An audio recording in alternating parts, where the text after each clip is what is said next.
Hello, everyone, and welcome to the Mad Science Lab podcast. I am Aaron St. Dennis, FF Mad Scientist. How's it going, Jesse? Your kid got It's something in the good. background? I could swear when we loaded this up, I heard a sheep playing in the background. Yeah, that's my daughter. She brought in the phone into the room, so I had to mute the phone really quick. I was like, "You can be in here. It's fine." Yeah. And on that note, I'll just transition seamlessly, as always, into our intro. Boom.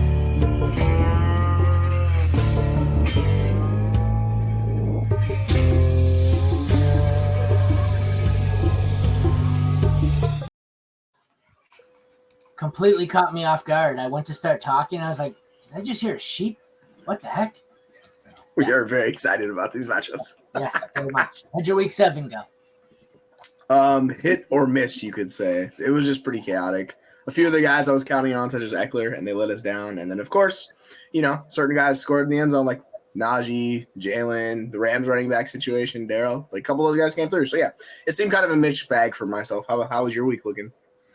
I had a couple of leagues where I looked in between the 1 and 4 o'clock games, like after the 1 but before the 4, and I was like, gonna win easily in these leagues. Then I looked back in about 20 minutes ago, and I'm going, hello, Patrick Mahomes. Went from where I was projected to win by 60 to where I'm projected to lose by 30. That it looks like I'm going to 1 by Mahomes, I think, and 1 by I forget who it was. Oh, it might have been Bijan. Bijan cost me 1. Looks like I'm going to lose 2 of my remaining undefeated teams, so I'm not thrilled about that. It also looks like, barring some unforeseen ridiculousness, I'm going to win, or I'm going to lose my last winless team. I only had 1 of them. Ooh. I didn't get past week 3. You'd think with 73 leagues, I would have gotten past week 3 with more winless teams, but I only had 1. And apparently they are going to win their first game in week 7, which is funny because we were looking. It's Iggy's IDP league, the one where I didn't know it was IDP till I was 9 rounds in. But anyways, for the last 3 or 4 weeks, it's become an ongoing joke where I've been like the 3rd or 4th highest scoring team in the league, and it's a 16-team league, and still managed to lose that week because I faced the top scoring team. If you look at points for, I'm like 5th highest scoring team in the league, and I'm about to be 1-6. So it's like, don't you love that? It's working. It's so awesome. And then I'm looking after a few weeks. I'm like, I'm 0-4, 0-5. I'm like, how am I so bad in this league? And then I'm scrolling through. I'm going, I'm 3rd in points. What the hell is going on here? And I looked. I'm like, no. Every week I manage to I face the one team that just blows up. I face the Dolphins when they score 9 touchdowns or whatever it is. So yeah, it's great. It's perfect. Yeah, I guess we will get right into it. Like we said before, there's some injuries. Nothing really crazy. It's a lot of weird ones. Deshaun Watson got hurt, got cleared, didn't come back in. Maybe they finally made a change there, hopefully. Bijan Robinson touched the ball twice. Apparently he was sick. Luke Musgrave got another cheap shot from Kareem Jackson. Sure would be nice if they suspend him before he kills someone. What a piece of crap he is. I don't know. I think he's going to be out a little while. Second concussion of the season. Who else did we miss? Jerome Ford's the other big one. It looks like an ankle injury. I didn't see it. He didn't come back in. So he got rolled. You know that tackle they're trying to ban, the one where they come behind and swing out the legs? Can't remember what it's called, but they're trying to ban that tackle now. It's that exact tackle where he got pulled from behind and the guy swooped on his legs and just rolled his ankle. So he might be out a while too. Oh, lovely. All right. So for guess not a huge injury week, which is kind of good because last week sucked. So I guess we can get into it. We'll start with the recap of Thursday night. We had the Jags winning 31-24 over the Saints. Everyone already knows what happened in this, so we'll breeze through it pretty quickly here. What the hell's going on here? I went to click on this stupid thing and nothing was moving. What is going on? There we go. Oh, it was too high. You got to be down here. Okay, I'm stupid. Don't mind me. So a massively high-scoring game, and yet somehow the 2 quarterbacks both put up about 20 and are going to find their way into a middle quarterback range. That's impressive. ETN proving that he is probably a top 5 dynasty running back. Kamara with 29 proving he's probably a top 5 or 6 redraft running back. No other running backs did anything. Kirk further helping my victory lap of how bad Calvin Ridley is. He had 21 points, 7 for Agnew.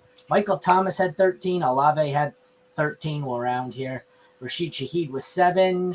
The tight ends, we had Engram with 12.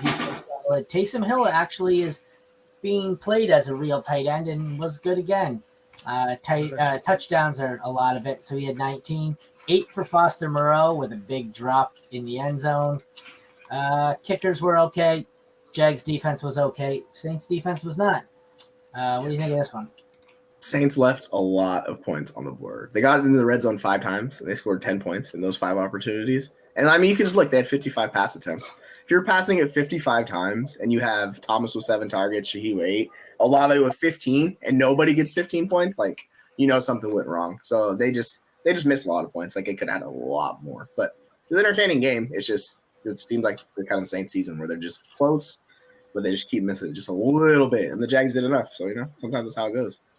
Got the unofficial snap counts here by Dave Richard of CBS Sports. Travis Etienne had 87% of the snaps. 10 and 12 on 3rd and 4th down, and 1 out of 10 inside the 10. So he's the guy there. Kamara had 72%, 22 for Jamal Williams, and 3% for the rookie. So we have 2 teams with a pretty defined RB1, and then tight ends and wide receivers.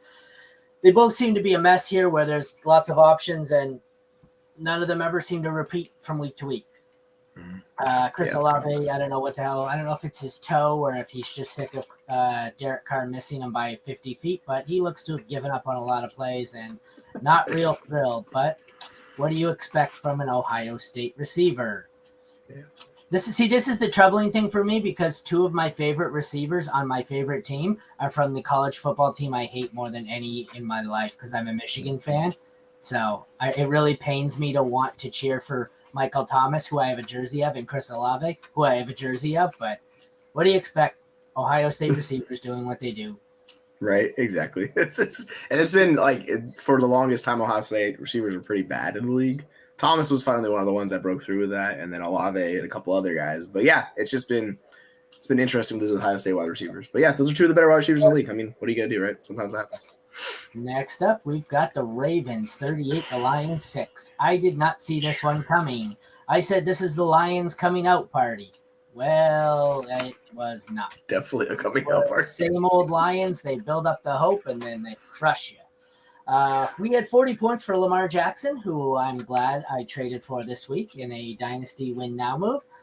10 for Jared Goff, 53 attempts. He was not great, 284 yards. They just didn't do anything. Running backs, we had Jahmyr Gibbs was awesome, finally. He had almost 28 points. Gus Edwards was the best Ravens running back with 22. I don't know how much you can trust that moving forward because the splits were Gus 50%, Justice Hill 50%, Keaton Mitchell 4%. So that is about as much of a timeshare as you can get. The only note that Dave Richard made was 4 out of 5 inside the 10 for Gus. So he seems to be the goal line one, and I would imagine, did he get in? Yeah, he got in. So maybe that's where it is. But it also looks like he had a long receiving play here.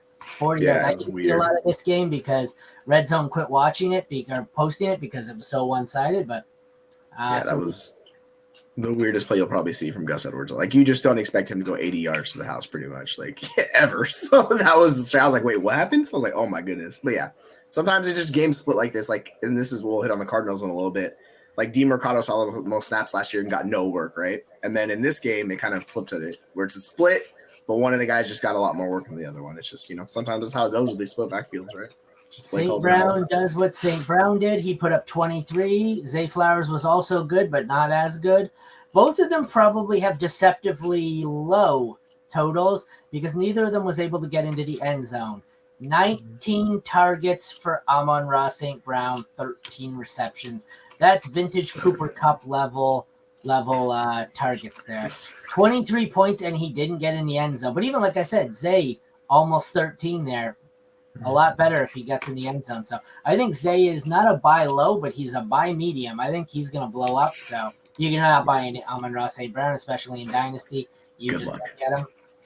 Nobody else did anything of real value here. Nobody cracked double digits, so we'll disregard. Bateman's terrible. Good God. Tight end Sam Laporta had a better game than I thought. I didn't realize it was that good. He had 14 points, which as a tight end is probably top 5. Andrews was awesome. 2 TDs helped, 24 points. Both kickers, Riley Patterson put up a dud. Tucker was at best. The Ravens defense was solid, and the Lions defense was in negatives. Your takeaways, sir? It was National Tight End Day and the tight end showdown. Particularly in this game, Andrews got a couple touchdowns. Laporta is just involved. The weird thing with this game is it went really late, like they were getting just destroyed. And the Lions kept Gibbs and Amon-Ra and Laporta in on the game and using them in drives. So, like, it was good for fantasy, but it was just – I was like, what the hell are they doing? They're down by 5 scores. Why are these guys in the game? But they kept featuring him, so you know what? It was worked out for us. And yeah, we finally got the Gibbs game. Like, that's my takeaway. Gibbs, good player in a good situation. Without Montgomery, like, he's a RB1. Like, it's just finally nice that comes together. This was a perfect game. 86% of the snaps, 18 of 22 on 3rd and 4th down, all 4 snaps inside the 10. Craig Reynolds played 10% of snaps, so that's beautiful. All right, any takeaways anywhere else, or you just you start the 2 best receivers, nobody else? The other Lions wide receivers are hit or miss. Like you can go Reynolds sometimes. It's just This was like the perfect game script for those guys too, and they just did nothing. It's just kind of how it goes.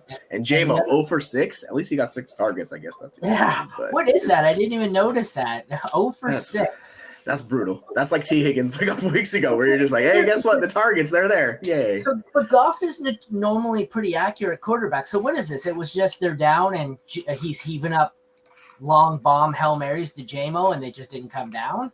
Yeah, the Lions line was pretty bad in this game, and there was a lot of pressure from the Ravens, as you can see with the 5 sacks. They pressured him all game. So, like, the thing with Goff, if you can get him off his point and move him in the pocket, he's not good under pressure. That showed up today. Now on to maybe the ugliest thing I've ever seen. The Bears 30, the Raiders 12. 15 for Tyson Bagent, who, despite putting up 15 points, was better than anyone expected. Aiden O'Connell was not the starter, was he? It was Brian Hoyer, was it not? Yeah, it was Hoyer. He came in later. Dog shit. Yeah. And then Aiden O'Connell came in, and he was almost as dog shit, but not quite. You're not starting any quarterback in this matchup. Deonta Foreman had 3 touchdowns because, of course, he did, 33 points. And Zamir White outproduced Josh Jacobs because, of course, he did. 11 carries for 35 yards. This Raiders team is awful in one of the easier matchups. Zamir White, 2 for 2. That's what an ugly stat line. Moving on to the receivers, we've got a good game for Jacoby Myers, aided by the touchdown. DJ Moore has basically the same stat line except without the touchdown, so it's a handful of points less. Devontae Adams, also another receiver in the 50s, also no touchdown. Darnell Mooney, 32 yards. He was not great, and nobody else really of value there. The tight ends were all crapola. Cole Kmet, did he not play, or did he just not get a target? I actually don't know. It doesn't show him with any snaps or anything, so I honestly don't know. Like, I watched the game and I didn't see him at all, so maybe he didn't play. Yeah, it doesn't even say anything. I wonder if he did play. I'm assuming he did because he wasn't on an inactive list or anything, so maybe he just didn't see a target. I don't know. I mean, they were up so heavily, right? It's like 30-12. That's interesting. Yeah, that's weird. That is I didn't notice that, which is weird because I started him in one of my most important leagues. I knew he put up a 0, but that would probably be why. Yeah. Guess what? In that league, I get to steal a player from the other team, and the only player he has left of value is Sam Laporta, and I need a tight end. So guess who I'm shipping off to get Sam Laporta back? Bye, Cole. Yeah, that's a great move. Oh, that's fantastic. The kickers were not great. The Bears' defense was good, mainly because they had. Was this? I seen this. This was a scoop and score or a pick 6. Scoop and score, I think, right? I'm not sure. I think it was a pick 6 because there's 3. I think it's a pick 6. I'm not 100% sure. Well, they got 3 interceptions. So that's my guess. It doesn't say anything about a fumble. No fumble, so it has to be a pick 6. Yeah. Yeah. Okay. I'm not advocating for the Bears here because I didn't want to start the Bears either, but this is why we said, all week, everyone said Raiders are my defense to stream. Raiders, no, they're not. How many times do I have to tell this? Bad defenses are bad defenses for a reason. Fuck the matchup. Don't play them. This made no sense. And look, they sucked. Well, the Bears' offense sucks. Well, the Raiders' defense sucks more. So 5 points. If you played them, you got what you deserved. Yeah, Listen, I don't know man. why you would. There's always a better option than picking one of the worst defenses in the league, even if it's a good matchup. You're just asking for trouble. And the way I'll condense this game for the Raiders is on back-to-back plays in the red zone. Jacobs wide open in the end zone, doesn't get his foot down, misses a touchdown. The next play, wide open to Devontae Adams, he just drops it in the end zone. It's like, well, that's how the game went for them. So they should have had points. It was rough. I watched those moments. A lot of big receivers with a lot of big drops today. And did the Dolphins just squib kick the opening kickoff? I don't know. I'm about to see. I hate these vintage Eagles jerseys. They're god awful. You don't like them? I think they're by far the best ones they have. That doesn't say much. I like the black jerseys they have, but I love the uniforms the Colts had on today. The blue jersey, the blue uniforms with those black helmets, those were sick. Yeah, I don't know why they skipped the opening kickoff. But anyways, to get to that game, maybe the most entertaining game of the day, 39-38 Cleveland over Indy. Yet somehow with 39 points, PJ Walker puts up 6. Gardner Minshew puts up 36. He had 305 yards, 2 touchdowns, 1 interception. Good God. Did he have 2 rushing touchdowns as well? Yep, he did. This game was chaotic. This game was nuts, man. Like I was watching this game and I was like, what is happening right now? It's just like it was wild. Jerome Ford had 74 and a touchdown. I think he had a passing touchdown as well. 20 points. So he left with an injury just in time to get Kareem Hunt 15 fantasy points, which was basically on 2 short touchdowns and 31 yards. Jonathan Taylor finally arrived. So the week I've been dreading all along, sooner or later Zach Moss is going to kill you and then you're never going to play him again. That week came this week. Zach Moss is dead. He's an emergency stash at best now. Jonathan Taylor, 18 carries. Actually, it's 18 carries apiece, but I think there was clear indication that Taylor's going to take over this. Last week it wasn't. It was a split in favor of Moss. Now we're even. I think next week it's going to be heavily in favor of Taylor, who's clearly the better back. So I'm done with Taylor. At receiver, Josh Downs went off. That's great because I was forced to start him in a few leagues. 5 for 125 and 1. Michael Pittman had just under 20. He had 2 for 83. Good God. Yeah. Good God. His day was saved by a late touchdown. Like absolutely saved. On the other side of the ball, we had 10 for Eli Moore and nothing from anybody else. The tight ends, the best pass catcher on the Browns was Njoku with 13. No Colts tight end did anything. Dustin Hopkins was excellent. Matt Gay was not. The Browns defense could have won you a week. The Colts did not. What are your thoughts here? Myles Garrett is the best Oh defensive player in the league. God, I know. He He was abusing that line, and then he's like, "I'm just gonna block a field goal kick because I can." If he's you look absurd, at man. this Cleveland Browns line, an interception, 4 sacks, 4 forced fumbles, 3. How much of this was just this could just say Myles Garrett right here, and the stat line is probably still 18.5 points. If you had him in an IDP league, he's got to be like a 50-point week. Like it was just absurd what he did. I was just watching, like, man, he's special. He's just the best D-line and defensive end in the league, and it showed up. The weird thing for the freaking Browns is like the wide receivers did nothing and they got 39 points, right? It's just they were so good. And Jerome Ford, like he's the better back. That's what I've been saying for like forever. He's explosive. 50 points. He had the house call. 9 tackles, 2 sacks, 2 forced fumbles. Just 50 points. That's all. He's on a hot streak, Myles Garrett. He's wrecking anybody in his way. It does not matter. But yeah, so like the weird thing with this game is absolute chaos. Down to the last wire. We had a terrible call at the end, which gave the Browns a chance to win the game. I didn't see it. What happened? I only heard about it. It was like a holding call that wasn't catchable, where they called PI. It was like 5 yards out of bounds, they called it on too. So it wasn't even catchable. I hate those uncatchable ones, though. I never. Yeah. If with the holding, you never know. I get it. If they throw it in the first row of seats, I get it. It's uncatchable. But anything that lands in the playing field should not be deemed uncatchable. I don't care how far the receiver was off, but I didn't see the play, so I couldn't make. Yeah, he was. He would have to be like 10 feet tall to catch it. Like basically, that's how it would have gone down. But yeah, it was a bonkers game. Thoroughly entertaining. Not the best for a lot of guys on fantasy, but it worked out. Gardner Minshew, man, he has these weeks where he can play for you sometimes, and this was one of those weeks for him. Devonta He was just balling out. Drop already. That was atrocious. He caught it, bobbled it, and then threw it out of bounds. What the hell? Slim Reaper. Sheesh. What's up with him? Watch this play. He catches it, gets hit, and like bobbles it out of bounds. Yeah, I got it over here. I don't. That's just bad. He should have had it too. Knocks it loose. He's lucky he didn't cough this up, although I don't think it would have counted as a fumble anyways. But anyways. Yeah. All right, moving on. We've got the Patriots upsetting the Bills 29-25 in a high-scoring game because that's how we all seen it coming. Mac Jones puts up 24 with 272 and 2. Josh Allen puts up 29 in a losing cause, 265 and 2, but a fumble loss and an interception. We've got James Cook finally did what everyone said he would do, and he had a big week. He had 56 yards, 46 through the air, and a touchdown.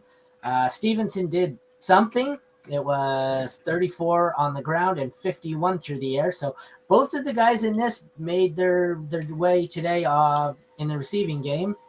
We had Zeke had 11 carries. So Zeke had more carries than Ramondre. That's concerning if you own Ramondre. Zeke had 31 yards and a touchdown. How he's still relevant, I don't know. Kendrick Bourne, who we all jumped aboard midway through that start-sit show. Is that a touchdown? No, sorry. He had 63 yards and a touchdown. He was good. Steph Diggs does what Diggs does. Demario Davis coming on. He will probably find his way into my waiver column. Only 20 yards on the ground is what it was. 20 yards on the ground and then 4 for 54 through the air. Shakir was okay. Everybody else sucked. Gabe Davis had 1 for 5. One reception, 5 targets, 6 yards. What are you, ESPN? We got something like that. 8 for 75. Gesicki had 2 for 5. Nobody else did anything for tight ends. Chad Ryland was okay. Tyler Bass was garbage. And both DSTs killed you. Hopefully you don't have to start them. What are you thinking here? Kincaid coming on to set career highs and catches, receptions, like routes run. Like he basically did what we're kind of hoping Mayer and Musgrave would do, where he was a focal point of this offense. And it was like a weird game for Buffalo where they were trailing for Kincaid would do. Yeah, it just took him, week 6, 7? It's like, man. So, like, that was finally nice to see that they trust him and he's being involved in the offense. So, he's going to be my, waiver wire tight end to stream next week. Like, that's the guy I want. But it's a strange game. Like, sometimes you get this from Gabe. Like, I agree with you, DeMario, Pop Davis. Like, the guy's a good wide receiver. And even with Bourne, Bourne was solid. So, props to everybody who started him. We talked about this morning. But, Davis is not bad. Like, he's not bad wide receiver at all. Jalen Hurts hurt or something that I don't know about. He makes this last play where he takes the ball, it's an RPO, and he goes to break outside and take off running on his own. And instead of just doing what he normally does, has he watched too many quarterbacks get their bell rung and he's just playing ultra cautious? Because he goes to run and then he looks like he kind of gives up and decides, I'm not going to be as aggressive. And then he goes to the ground and he takes his time getting back up. And I don't know if he's hurt or if he's just seen too many Anthony Richardson plays and he's just decided, fuck it, I'm not taking the punishment anymore. But he could, because he's definitely worse this year compared to last year. He's definitely struggling. He busted. I don't know if you were watching the play. It was 1 or 2 plays ago, but he goes to bust it outside. And I'm going, oh, he's going to walk in. And then he didn't. He gained 1 yard and went down. And I don't understand it. He looks like he's running passively in an attempt to maybe not turn into Anthony Richardson or Lamar or whoever the hell else. Maybe, but I don't get it. If he thinks the way to prolong his career is by playing safe, even there he runs up the middle and he looks tentative. I don't know. About to see. You're talking about third down play right here. Third down, yeah. He runs up the middle and he looks tentative. I know he's waiting for the hole to open, but I don't know. Yeah. I don't think him cutting his rushing upside out is the way to prolong his career. I think his career is his rushing upside. He's dancing too much. Anyway, sorry, we'll get back to this. You were saying Kincaid? Yeah, so Kincaid's the guy. I'm finally happy to see it. Ideally, we get him and Laporta moving forward, and then, hopefully Mayer and Musgrave join that party. But, it's a rookie tight ends. It's a good class, and they're starting to show out. So, yeah, Kincaid's going to be my tight end one to grab next week.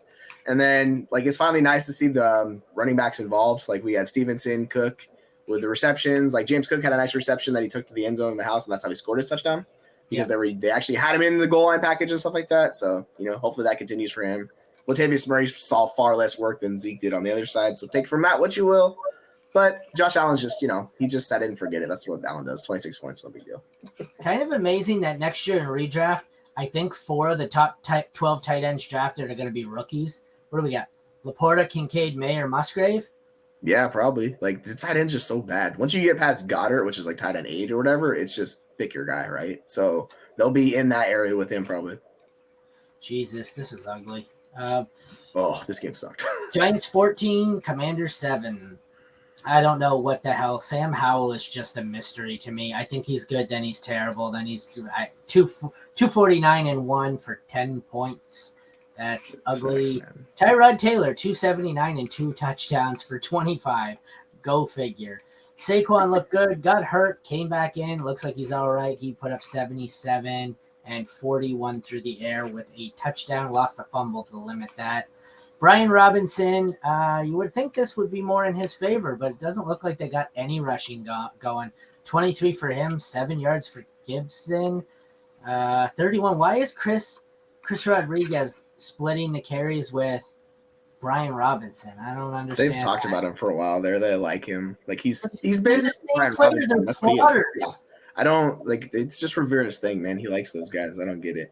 But like Robinson's been way better this year, so I don't know. Maybe they wanted to limit Robinson. It's just a weird game. Like I really did not like watching this game from Washington's perspective. Gibson by far is the best running back on this team. I don't understand it. The other two he just makes too many mistakes. Like that's like, and then Rivera's that type of coach that's like no mistakes. You can't make mistakes, and Gibson makes them. School coaches, the Teddy Vrabels. Exactly. We got McLaurin, put up 6 for 90. He was good. Jalen Hyatt was the best Giant receiver and the only useful one. He had 2 for 75, so he's turning into Gabe Davis 2.0, where he's useful if he breaks for a long one. Otherwise, he's dog shit. Jahan Dotson was somewhat useful, 5 for 43, which might be a season high. That's sad. Curtis Samuel, 4 for 25. That's an impressive stat line there. Tight ends, Logan Thomas was tight end streamable, 4 for 51. Darren Waller had probably his best game of the season, if not maybe second. He had 7 for 98 and 1 touchdown. Both kickers sucked.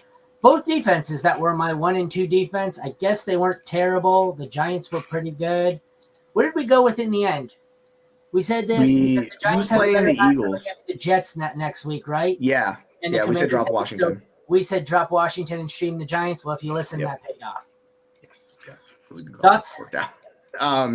Fucking Sam Howell, man. Stop taking sacks. He had 6 more sacks today, and like I get it, the line's an issue, but he's got to get rid of the ball. Did you watch it at all? Is it all the line, or is he holding on? Because I know Aaron Rodgers used to frustrate me because he held the ball too fucking long. That's the case. He holds the ball too long.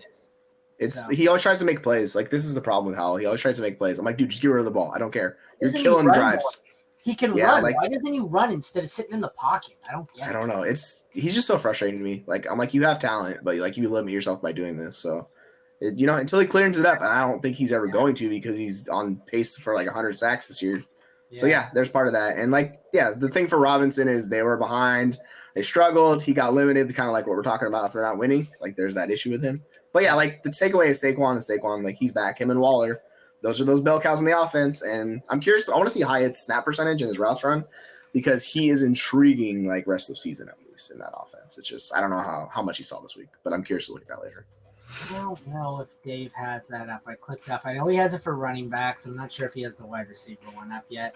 The wide receiver one normally is posted second because it's significantly longer. Yeah, I'll usually look at PFF. That's who I use for my snap counts. Yeah, I don't have PFF up. I'm just on Twitter. Dave posts it normally right after the 4:00 window ends. So it normally works out to be timed right when our show starts, about 20 minutes before he posts them. But the running back one or the wide receiver one isn't normally posted till later, so I don't have the snap percentage on that. But Sam Howell, man, the arm is there. It's fucking the processing is so terrible. He needs to fucking send him to Peyton Manning QB camp or some shit. Ooh, yeah. So I'm looking at it right now. Hyatt ran 24 of 36 routes, the second most routes of the wide receivers, and 48 snaps. So he was like pretty involved in the offense. So I think they're bringing him along, which is nice to see. You have to write that down. Add it to the old waiver wire column. I don't mind Hyatt there. He's a lot of these, but this is why why I say don't ever spend your money, your fab budget, on these wide receivers because there seems to be a different one popping up every week. Yeah, he's gonna be super boom bust. Like that's what he is. My camera's behind, so like I'm not sure. Next up, we have another low scoring. Whatever this was, Falcons 16, Bucks 13. Baker Mayfield 275 and 1. He was probably high end QB2. He's decent. I'll have to look after to see exactly where he falls. Ritter was terrible, 250, 1 touchdown. It doesn't look like he was terrible. How do you lose 3 fucking fumbles? That explains why his numbers are so low. Yeah, Ritter just another guy. I can't stand. Like he just frustrates the hell out of me. I can't remember if it was him or Pickett. I feel like it was him, but something tells me it was Pickett because of the small hands. One of the quarterbacks in that class had an insanely high fumble rate in college. I feel like it was him, but like I said, it could have been Mr. Small Hands. Yeah, I'm not sure. It might have been. The running backs, I believe Tyler Algier came up in one of our starts, and he came through for you. 50 on the ground, 50 in the air. Rashad White did something. Another one where a lot of these running backs looks like they made their way this week on pass volume. Like we had another guy who was essentially useless on the ground, but caught some passes. Of course, we couldn't have projected that Bijan would have 1 carry for 3 yards. Was it you who posted? I've never seen any. The free square prop bet. Slam dunk. What's it called? It was I call it a free square prop bet, but free square. Thank you. Yeah, like we needed 1 yard and we were sweating it out to the 4th quarter. I was like, motherfucker, just let us get this yard at least. Of course. Could you imagine you have $1,000 prop bet or something and that's the one you lose on? But I saw somebody posted they're like, this is gonna lose it for me. He had a bunch of other more ridiculous bets, but he's like, I would never expect the Bijan one to lose it for me. Drake London had 6 for 54. He was average. He's a flex wide receiver 3 right now. Mike Evans was good again, 6 for 82 and a long touchdown. Godwin was not terrible, but not great. 6 for 66, and everybody else on both teams sucked. For receiver, Kyle Pitts and Jonnu were both okay. 3 for 47, 3 for 27. They weren't league winners at tight end, but they didn't kill you because it's tight end. K. Dotton had 5 for 43. He's about in the same boat as them. Koo was good at kicker. McLaughlin was not. The Falcons' defense was salvageable, and the Bucks were not, but they didn't lose you the week. What are your takeaways here? In dynasty wise, I love Drake London, and I think he's the ideal buy because people are still down on him, but he's getting targets and he's not killing you. He's being pretty solid this last month plus. He's just a good man. He's a good wide receiver. It's kind of similar to Garrett Wilson, right? Where it's very good talent, terrible quarterback, and it just limits them. So for this year, he is wide receiver 3, you're talking about. But yeah, long term, he's the type of guy you buy. And Evans, once again, just doing Mike Evans things. Him and Baker have a connection that him and Godwin obviously do not. And I'm assuming Godwin's still playing more outside snaps, so that's part of it. We want him playing the slot, but the problem is they don't have another wide receiver they could put outside. So Godwin has to go outside, so it just kind of hurts him. But yeah, this is what you see. And Rashad White, receptions, man. If these guys are getting those receptions, that's a win. I'll take that every week for those guys. I want to know why it came out of nowhere and all of a sudden he's involved in the passing game this week. But let's see. That's the wrong player. That's Mike Evans. Of course, he had 8 targets. Rashad White had 6 targets this week. Yeah, that's definitely a season high. I want to know why out of nowhere he had 6 targets. Go figure. Anyways, moving on to the next one. What do we got? 1, 2, 3. We still got a handful of games left. It wasn't a great week. Let me tell you that. Seahawks 20, Cardinals 10. Geno was not great. Josh Dobbs was even worse. We had 219 and 2 with 1 interception for Geno, 146 for Josh Dobbs. They were both not great. Ken Walker was good, but no touchdown here. Kept him from being awesome. He had 105 yards on 26 carries. He's probably a top 5 dynasty back as well. DeMarcado had 13 carries for 58 yards, so he was the guy. Did Keontae Ingram not play? Why do we have another guy with no stat? He was active. He just didn't get on the field. This is what I was super confused about. They just must have liked DeMarcado in this matchup for some reason because he's the best pass catcher out of the group. I don't know, but he was solid. He did what you needed him to do. So we're going to be like DeMarcado once again next week. It's just, you don't know how this backfield's going to shake out, but this usage, I'm actually pretty bullish on basically on seeing this. I'm curious to see the total snaps on PFF and stuff later, but like this is a good sign for Demercado moving forward. 1 sec. Just as we all predicted, the leading receivers on the Seahawks were JSN and Jake Bobo. They were both good. Tyler Lockett was decent. Hollywood was about the same. Michael Wilson was a bit of a dud. Trey McBride was okay, 3 for 29. Ertz 3 for 19. Nobody really doing much on either team at tight end. Both kickers sucked. Both defenses sucked. Who are we looking at there? Oh, come on, load up.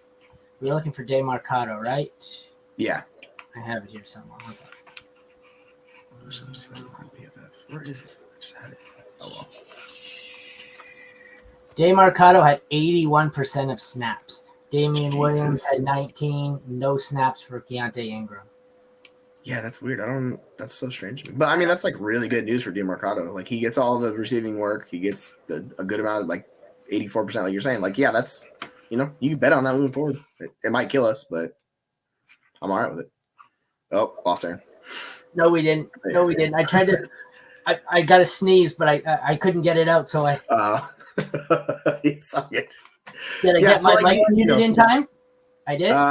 Yeah, no, you like the screen disappeared and everything, so you were just gone. And I tried to turn it off quickly because I thought I was gonna sneeze, and then I heard you end your talking, and I'm going, crap. He probably thinks I'm gone, so I turned it back on. But I was like, and then I hit mute just in time to sneeze. But I got another one. It's all good. Damn it. Yeah, no. So like moving forward, he's gonna be he's like a RB3 flex type guy for you, and you just see if it sticks. I don't know the matchup. I'm curious who they see play next week. I want to take a look.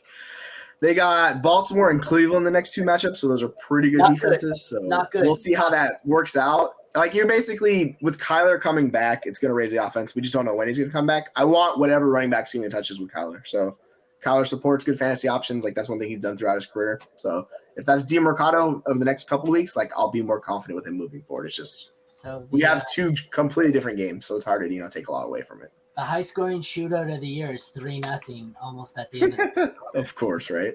Go figure. Okay, let's move on to a much more exciting game. Steelers 24, Rams 17. Kenny Pickett had 17 for 230 and 1. 8 carries. Was that so? 1. That means there was a rushing touchdown. I didn't see this because this game sucked. Stafford had 231 and 1 and a 2-point conversion. Both quarterbacks were super flex worthy only. They didn't do much else. We had 3 running backs who were salvageable, none who were good. Najee Harris had 53 yards and a touch.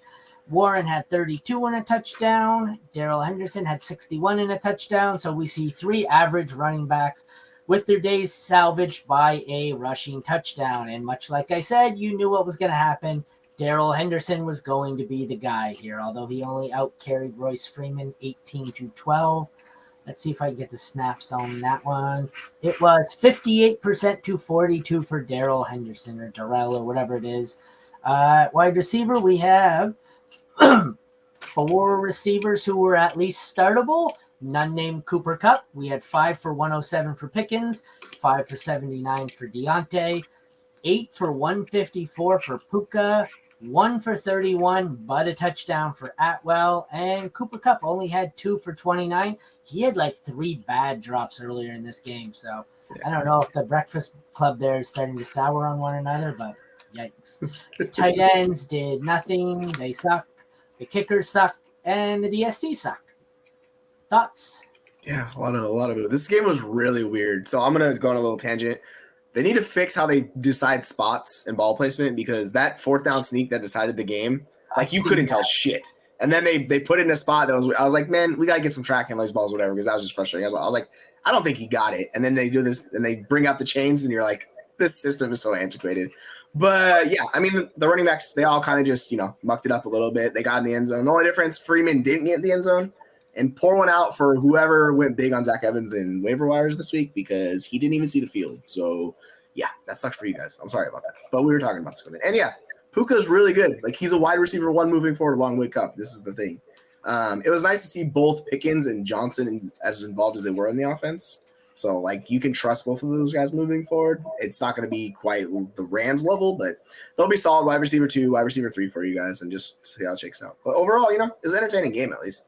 It's just both of the quarterbacks kind of struggled and like let us down a little bit. Who would have thought this was going to be the dud of the game? Or dud of the week, Dolphins, Eagles. I mean, it's still early, but. Yeah, right. Of course, it's like, oh yes, fireworks. No fireworks. Next up, we have who's 31. That's not most. Oh, it is Mostert. I didn't know he was 31. Broncos 19, Packers 17. We have Jordan Love, who has 180 yards and 2 touchdowns with an interception. Russell Wilson 192 and 194 and 1 touchdown. Neither quarterback was great. AJ Dillon was decent. He had 61 rushing yards, 34 through the air. Aaron Jones was not great. He only had 8 carries for 35 yards, 3 receptions for 22 yards. Javonte looks to be the bell cow once again in Denver. So all those shares of Jaleel McLaughlin that I dropped for roster crunches don't come back to burn me. You should have seen him. I had people. I dropped him in a lot of leagues, and I had people fighting over him on the waiver wire. Really have fun, man. So he had 82 yards, and then Javonte had 82 yards, and then 14 through the air. P. Ryan is useless. McLaughlin pretty much useless. The receivers, Jaden Reed was the best. I guess we have a lot of players buoyed by touchdowns that weren't really that good. 3 for 21 and a touchdown for Reed. 2 for 30 and a touchdown for Dobbs. 6 for 76 and 1 for Sutton. That's probably the best stat line from this game. He was good. 5 for 64 from Judy, which isn't terrible. Mims has 1 carry and lost 11 yards and did not. Oh, he had 1 target and didn't catch it. Watson had 2 for 27. I believe Watson left with an injury. This is when I forgot. Didn't return.